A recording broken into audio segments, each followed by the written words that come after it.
Google may have met its match. Gabriel Opare is a self-taught programmer, and he's built a search engine he hopes will rival the tech giant.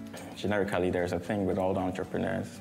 They feel that there is a rewarding or a gratifying feeling that comes with creating a product or a service that will actually matter to the world, that will leave a dent in the universe. Mudklo is a video search engine, and in the process of building the site, this teen is reportedly catching the attention of major tech giants. Some have criticized the search engine, but Gabriel says nothing will get in the way of his dreams. A lot of people haven't really supported the idea that a 19-year-old can create a video search engine that will really matter in the world. I've met people who have told me that if there's a YouTube, then why would they ever need to use Mudklo? That is very discouraging. But I believe that these are criticisms that are very constructive. I believe that my business is good enough and that it can scale globally, but that is not to say that I am closing my eyes to the faults of my business. Yeah. While YouTube is a video hosting website, Mudklo combines the power of YouTube and 2 other video hosting websites. Gabriel loves coding, but he's also a full-time sociology student at the University of Ghana, and he says Mudklo is only the beginning. Sarah Jones, TRT World. Now, the African Open Database Conference is being held in Ghana, the main theme there being sustainable development in Africa.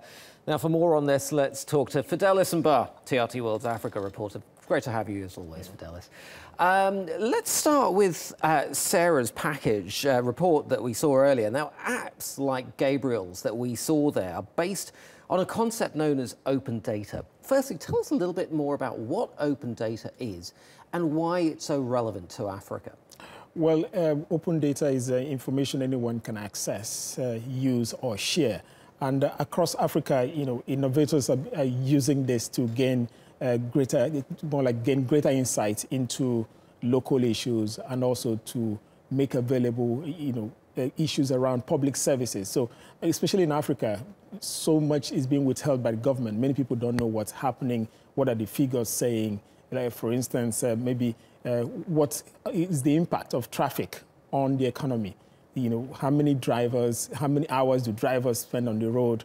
That would have more like if government had that access to that information, or maybe people had it, they could also more like develop, more like bridge the gap so that they'll be able to more like use that opportunity to create, things that will better the people rather than keeping people in traffic, for instance. So yeah. It's information that people should know ordinarily, but in Africa it's a big issue because most of this information is withheld. And it's interesting that you use the phrase bridging the gap, because that gap in Africa in particular is particularly wide in terms of the people who have access to information technology and those who don't have access to information technology. But let's go back to that particular example in that report. There's obviously a lot of talent in Africa.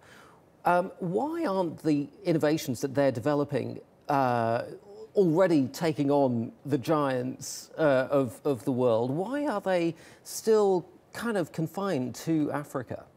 Well, there's several factors that are more like, inhibiting the success that innovators would have recorded. Like him, if you really go through his background, you see he's gone through a lot in terms of trying to even come up to this.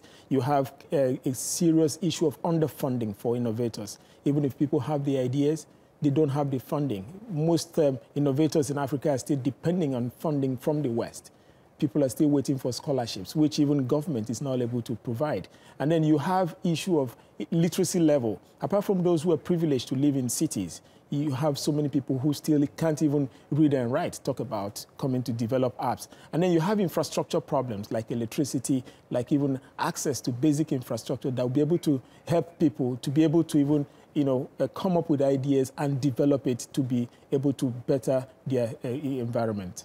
Fidelis Mbah, would love to talk about this some more, but we are out of time. Thank you so much.